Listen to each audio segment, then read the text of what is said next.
Good morning. This is the last day na andito ako ngayon sa province, and later I will be flying back to Manila for my prior commitment, which is work. So later on, pupunta kami doon sa proper ng town namin para bumili ng ipapasalubong ko doon sa mga relatives namin doon sa Manila. Essa novinha é terrorista, é especialista. Olha o que ela faz no baile funk com as amigas. Essa novinha é terrorista, é especialista. Olha o que ela faz no baile funk com as amigas. Olha o que ela faz no baile funk com as amigas. É muito explosiva, não mexe com ela não. É muito explosiva, não brinca com ela não. Olha a explosão. Bali 300 te, pulo sa ay 5 ka balanghoy, 5 ka pilit nga na tsokolate. 300. Dayon 20 ka na tsokolate. Bali 25 ka tsokolate te. Dagay. Lima ka chocolate? 25 ka tsokolate.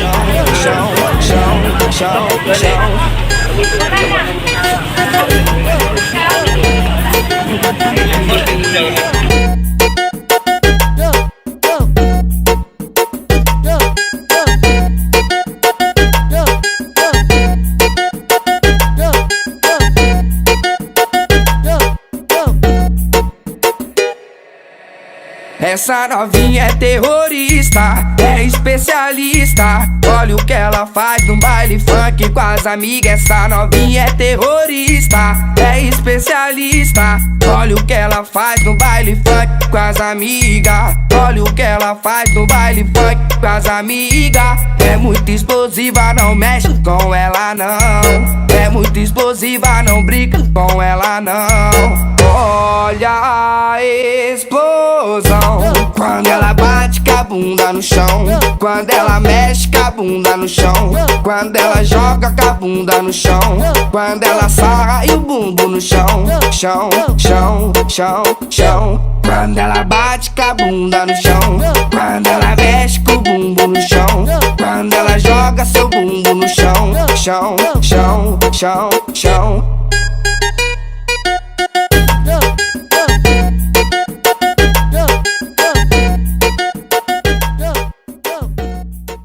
So, just get arrived from proper, and ngayon ay magluluto kami ng kalamay hati na ipapadala namin sa Manila. So, dito, minix na ni Mama lahat ng mga ingredients na kailangan for the kalamay hati. Tapos, dito naman ay nilagyan na ni Mama ng coconut milk.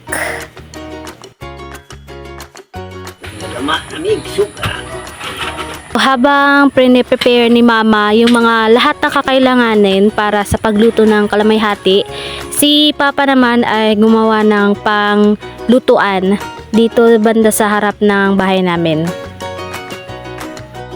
So habang chinecheck si Papa, ayun, chinecheck din ko kung na-record ba ng tama yung anggulo ni Papa.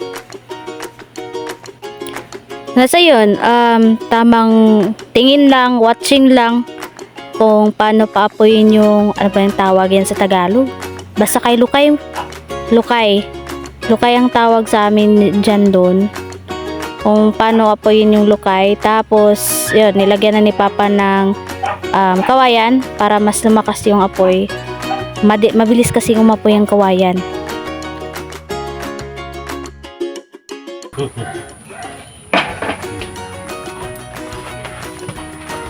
Tanawa kung saan nakataas ng luwag tawa. Tagatuhod na bay. Tagatuhod.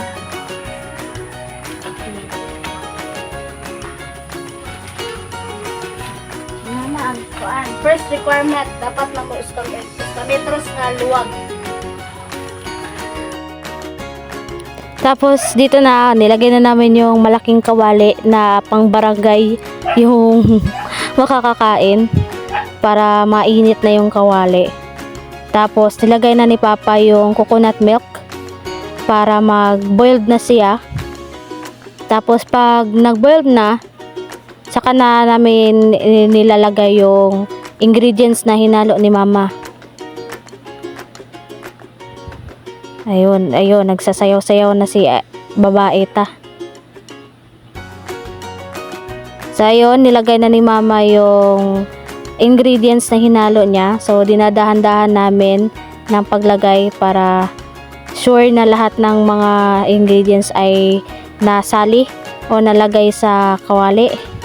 Tapos ayun, dito na nagsisimula yung ngalay, kasi from the time na nilagay mo yung lahat ng ingredients, dyan na magsisimula yung paghahalo. Non-stop yan. Kasi pag nag-stop ka, possible na magkakatutong yung niluto mo o masusunog. Tapos pangit na siya kainin. Ayun, tapos yun, grabe ka usok talaga. Oh, mangiyak-ngiyak talaga ako niyan. Sa sobrang lakas ng usok niyan. Hirap talagang mamuhay pag ganyan. Luto-luto.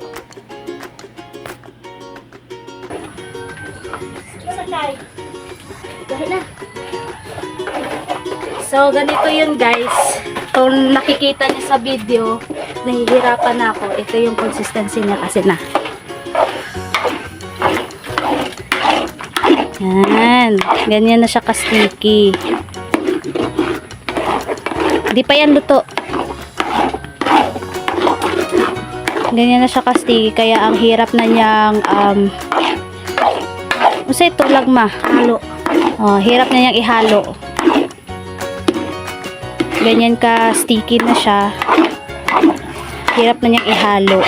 Tapos kailangan maintain mo siyang haluin para hindi siya magkaroon ng tutong. Dukot ba na?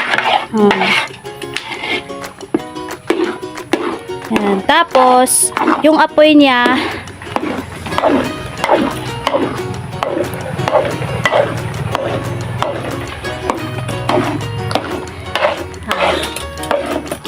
diba?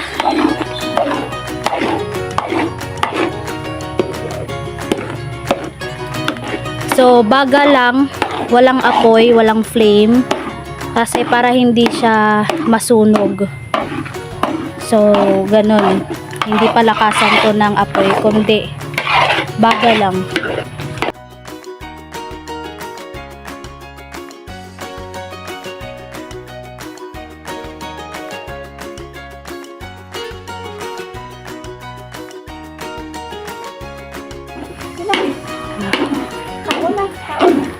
So, yan na yung consistency na hinahanap namin. Luto na yung kalamay-hati at kukunin na namin yung yung kawali para hindi na siya masunog.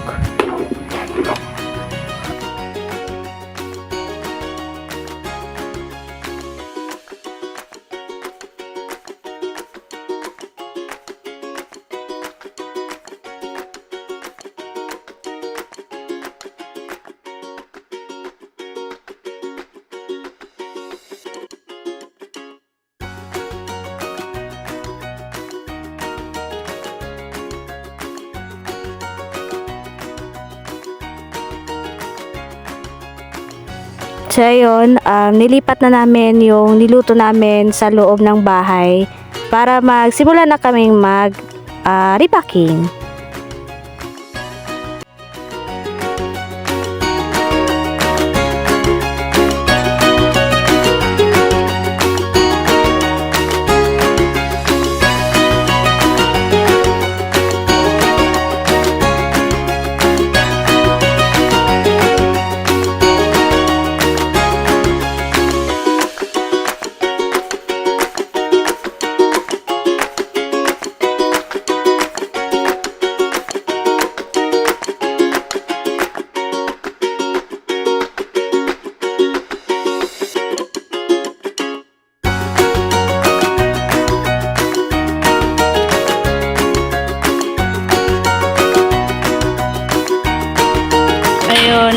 Here's the finished product.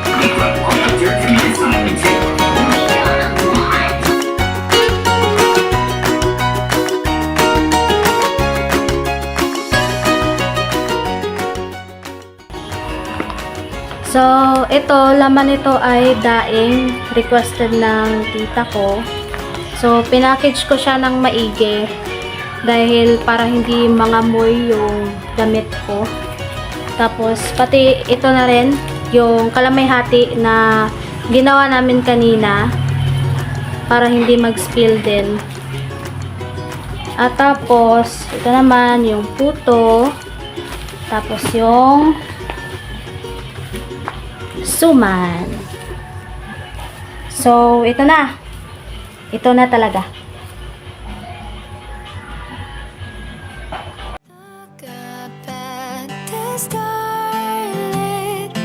ocean.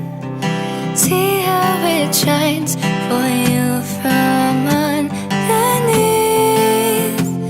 the sky. Sink into the deepest waters. See how we fall, sometimes like blessings in disguise. Tell me, does it feel somber when you've just been wandering blind? I've been finding my way out, but all this time I'm lost in this. So, ito na. Ready na ako. And ready to go na rin ako papuntang airport. Dating na kami dito sa Dumaguete Airport. Ayun, this is it. So, here we are. Onboarding na kami. Medyo maingay ang plane. So, yeah. Now that I'm here, it feels nice. Listen to the waves of the ocean. Hear how they sing for you. It plays a lullaby. May mga bagay talagang kailangang isakripisyo natin. Oo, mas maganda na kasama pamilya natin. Pero minsan, kailangan din nating maglakbay para sa ikauunlad ng sarili natin nang hindi nakadepende sa ibang tao. Bagkus, mas magiging matatag pa tayo sa bawat pagsubok na haharapin natin. To see all the things you've been missing, then maybe this is the